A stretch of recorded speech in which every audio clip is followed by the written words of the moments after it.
Hey guys, Raven Draco with a video for you guys today. This is going to be a Wicca / witch type of video. I've not done one in a while.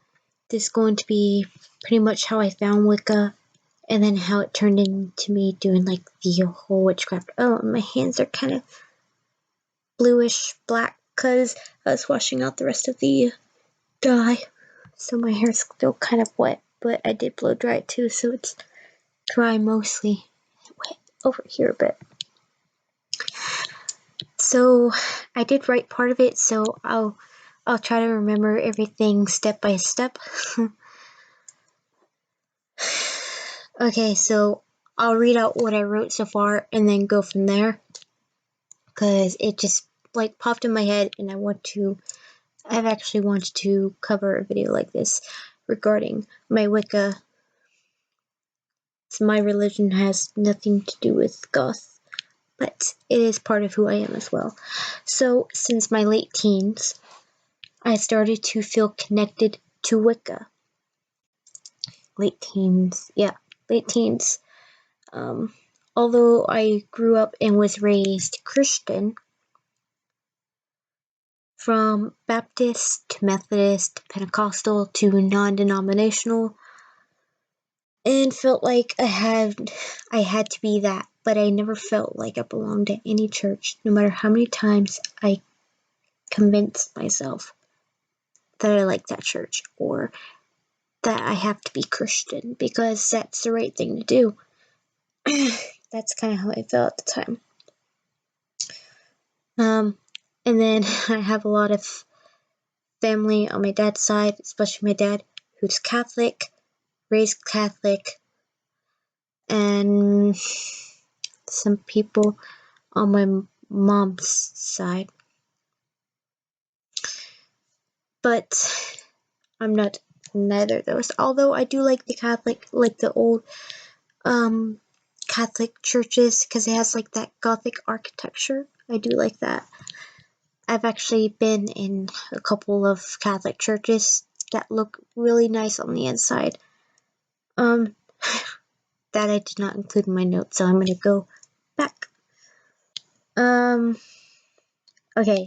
After I graduated from my high school in North Carolina and moved to Georgia to my dad's, which I only lived with my dad, I think, a year, a little over that.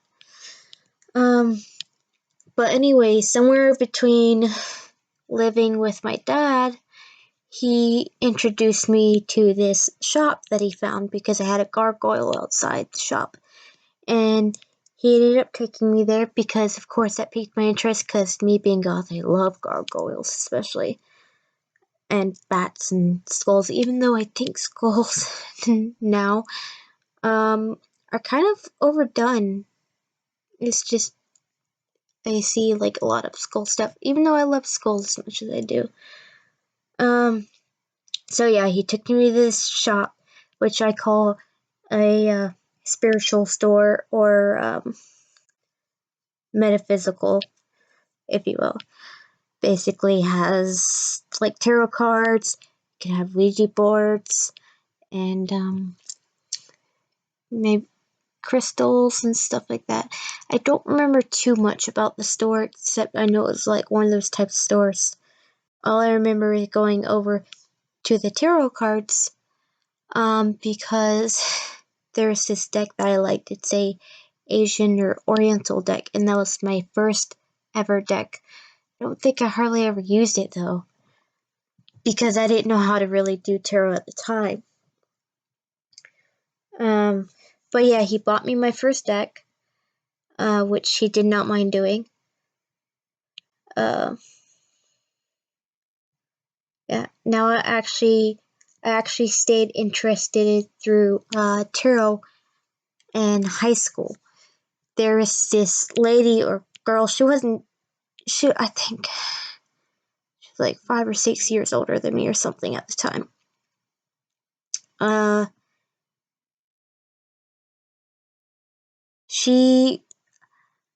I'm not sure if she was Wicca or anything like that, but she read tarot cards, same as her mother. And I remember that I would always hang out at her house, spend the night, and they'd do like tarot readings, and I found it really interesting. So I guess that's also why when my dad showed me the store and he bought me my first pair, I was happy because I wanted a pair of tarot cards so bad. Now I have like maybe 6 or 7 tarot decks, and I have one oracle deck, which is a Halloween oracle deck. So, because I have my manga tarot cards, my steampunk, gothic tarot.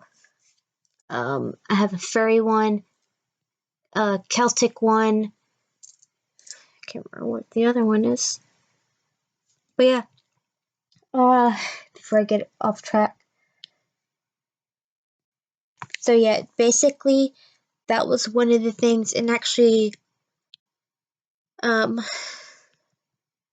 back in that time period, a few years back maybe, still in high school. And there was this girl I knew, I'm still friends with her, that had this pentagram necklace and it had a skull on it. And I have a picture on my computer actually of that pentagram, but I know my mom did not like it when I got it, and she said it was evil and that it was like a Satanist type symbol or something like that. But I remember I loved that necklace. I wore it anyway because I don't know, I was drawn to the necklace. I actually liked the necklace.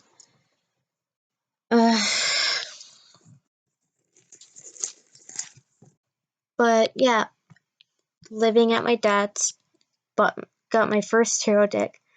And then when I moved down here to St. Augustine back in 2013, downtown St. Augustine had this store, which is no longer there anymore. It was my first couple years of living here. They had the store until they closed it because they were not making enough business. But it was another one of those metaphysical stores. It was called Notions and Potions. And I loved going in there. I was working at the time, but whenever in that store, I couldn't afford a lot of stuff because it's quite expensive, because St. Augustine being the oldest city, and it's a tourist trap, so you have a lot of tourists come through, so they've got to kind of to rent whatever their store is in, like the buildings downtown is expensive, so they got to make enough to be able to keep business going. But I loved that store so much. She had like beautiful like statue, like fairy statues, and had like the gothic kind of art. They definitely had Ouija boards at that store. And witchy, Wicca related books. I remember that much. It was like you go into the store, you go around, closest to the window, facing outside against the wall. There's like witch related books, and I think she had like brooms up there. But I remember I would visit that store quite often, and I loved the stuff in there. I think there was times where I did buy things, but a lot of the things that I actually wanted, I wasn't really wanting to pay the price for. But now I don't really see much problem. But it also depends on what it is. Because you don't always need to buy the stuff. I actually don't mind buying the stuff. You can also have like come up with your own. You can take stuff from like outside that you can use in your work, basically. I was trying to think of. So yeah, that store. I don't know how it came about getting my other tarot cards, because when I moved to my mom's house, the guy that she was married to, which I called him douchebag because I hated the motherfucker. But anyway, And my sister came down to live, and we had a shared room because it was originally my room. And I guess one day went through my stuff and found my my deck of tarot cards that my dad got me, and hid them on me. And then my sister wanted me to burn them, and I didn't want to do that. Needless to say, I never saw the tarot cards again because they probably threw it in the trash or something. But they would not give it back to me. And that really upset me at the time. And then now here I am at my fiance's place. Well, his dad's place. But basically, I've been able to get more into it.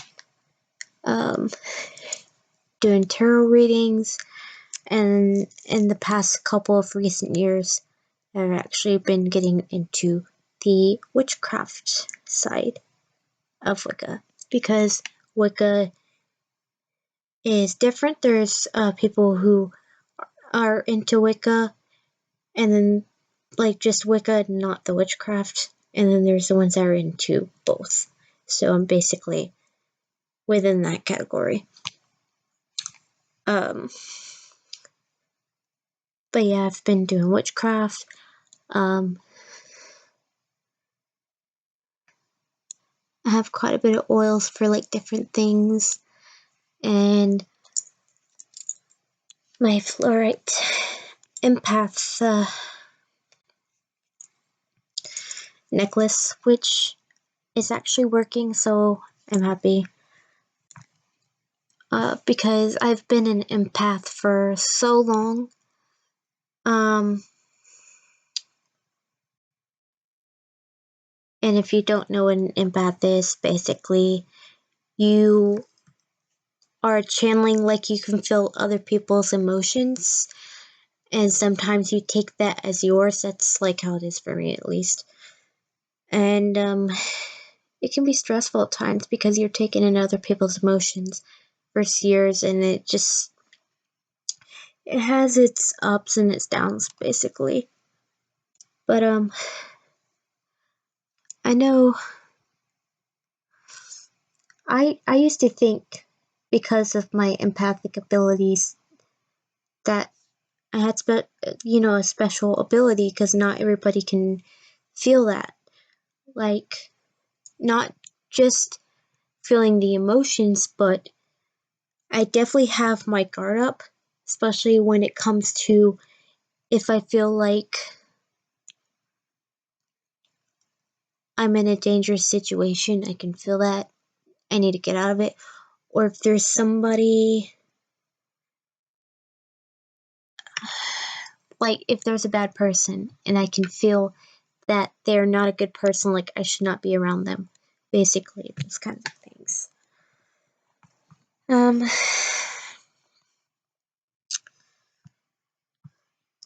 And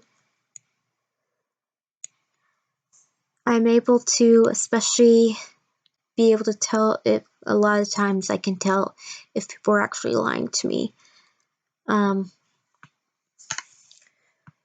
Or even telling the truth. So, I don't know, I've been enjoying feeling more freer now that I'm Wiccan, and a witch, a proud witch, and vampire. Because, yeah. But I hope you guys enjoyed watching. Sorry it's not like a long story. It's years of like progression into what I am, and still growing as I'm still growing as a witch. Still learning, and I hope to keep on this long journey and discover more and learn more. Until next time, bye, Darklings. and see you hopefully Friday with my live video. Bye.